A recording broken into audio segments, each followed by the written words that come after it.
ఇలా జరుగుతుందని ముందే తెలుసుంటే మనం ఎందుకు ఇలా చేస్తాంరా? సరే వాడిని వదిలేరా. నీ గురించి బాగా తెలిసి కూడా ఎలా చేస్తున్నాడో చూసావా? అయ్యో ఓరి భగవంతుడా, ఎంత అన్యాయం చేశారే. ఏమైంది? ఏమైందే? ఎవరి ఘోరం చేశారో తెలియటం లేదండి. ఏ దొంగల కొడుకులా ఇలాంటి పని చేసిందే? నీ బాధలు బాగున్నాయన్నా కదా, అవకాయ పెట్టి వచ్చే సంవత్సరం అమ్ముకోవచ్చు.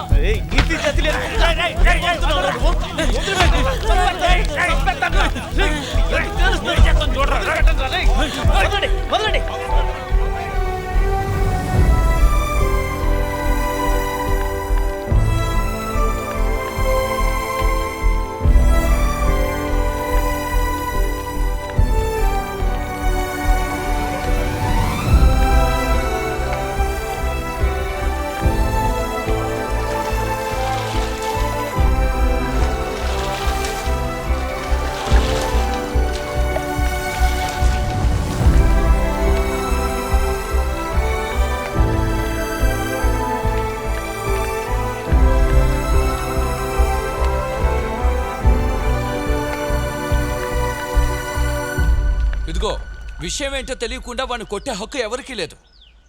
సోమా, వాళ్ళ ఇంటి కార్యానికి నువ్వు వెళ్ళక్కర్లేదు. వెళ్తే వాళ్ళు ఏదో ఒకటి చేస్తారు.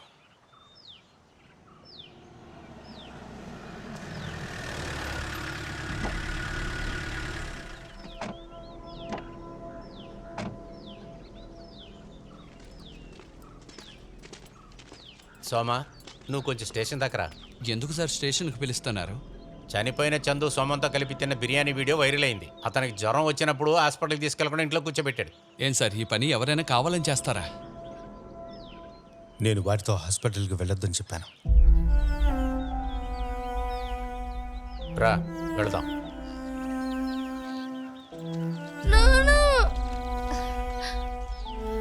రే, ఏం పని చేసి పెట్టేవరా నువ్వు? సార్, నా కొడుకు కావాలని చేసి ఉండడు సార్. నువ్వు రారా.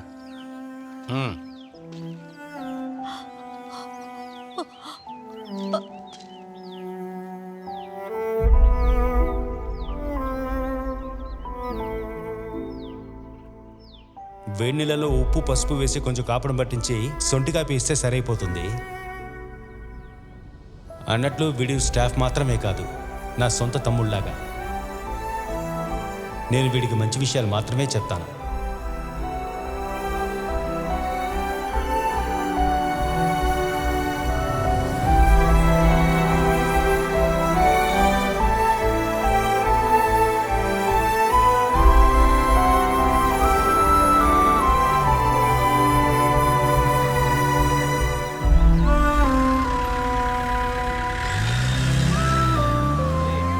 చివరికి ఎలాగే జరుగుతుందని నాకు ముందే తెలుసు.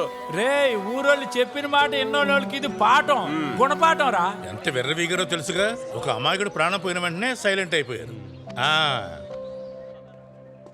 ఇండియన్ మెడికల్ కౌన్సిల్ చట్టంతోనే కేసు తీశాను. లోపలికి వెళ్ళడానికి చాలా ఛాన్స్ ఉంది. ఎవడో ఒకడు కంప్లైంట్ ఇచ్చాడన్న కారణంగా ఒకరిని ఎంతో సులువుగా లోపల ఇచ్చా సార్. అది ఎవరో ఇచ్చిన కంప్లైంట్ కాదు, చందుగాడి ఇంట్లోంచే ఇచ్చారు.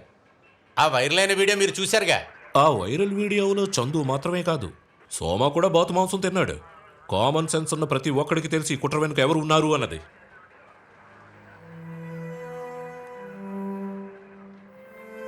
నువ్వు ఇప్పుడు వెళ్ళొచ్చు. ఇక మీదైనా నీ పని నువ్వు చూసుకుంటూ కరెక్ట్గా ఉండు సోమ.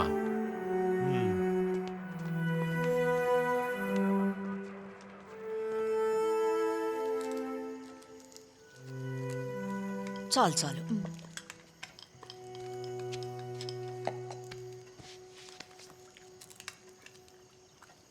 నువ్వు తిన్నావా? ఆకలిగా లేదు, తర్వాత తింటాను. నువ్వు ఇలా టైంకి తినకపోతే దయచేసి ఇక మీద అడ్వైస్ చేసి ఎవరిని టార్చర్ చేయకండి. వాడికి మిగతా వాళ్ళ విషయాల్లో తలదూర్చకపోతే నిద్ర పట్టదు.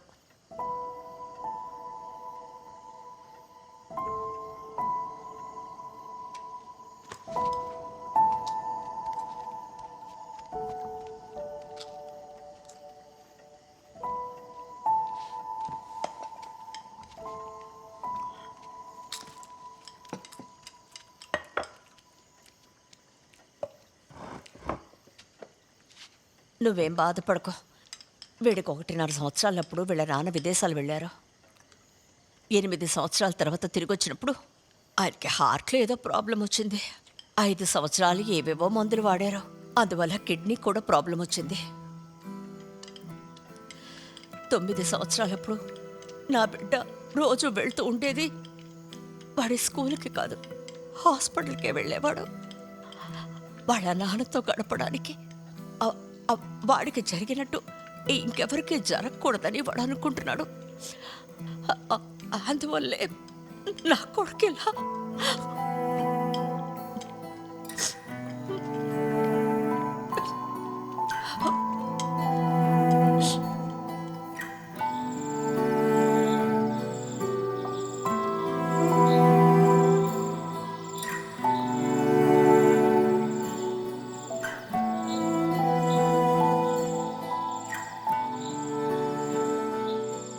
మీరు నాతోనే ఉండాలని నేను ఆశపడిన ఒక మంచి రోజుంది.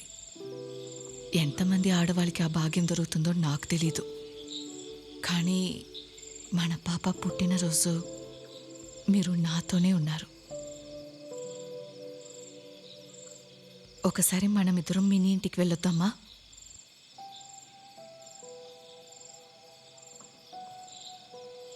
రా, ఇప్పుడే వెళ్దాం.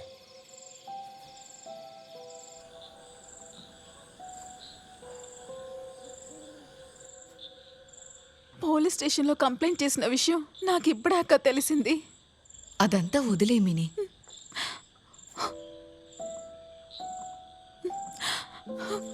జ్వరం సడన్గా ఆయనకి ఎక్కువైపోయింది.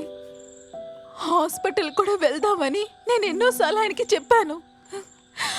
కానీ సొంటి కాఫీ తాగేసి తగ్గిపోయిద్దని చెప్పాడు. తెల్లవారుజామున ఒళ్ళంతా వణుకొచ్చేసింది. అప్పుడే హాస్పిటల్ తీసుకువెళ్ళాం. కానీ ఆ లోపలే ఆయన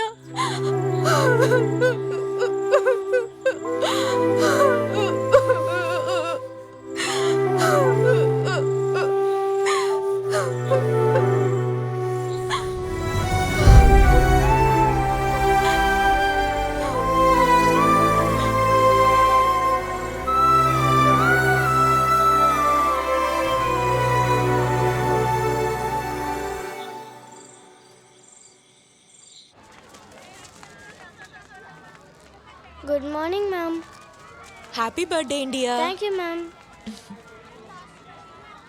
జార్జ్ సార్ ఎలా ఉన్నారు? ఐసీయూ నుంచి మార్చారు. ఇప్పుడు పర్లేదు సార్, వచ్చే వారం జనరల్ వార్డుకి షిఫ్ట్ చేస్తారంట. నేను ఇంకా వెళ్ళి ఆయన చూడలేదు. విజిటర్స్ని అలౌ చేస్తున్నారా? Allowed sir. Sir. Hi, happy birthday అమ్మా. Thank you sir. Happy birthday మా. Thank you ma'am. Happy birthday. Thank you sir. ఏమైంది సార్? ఏమైంది సార్?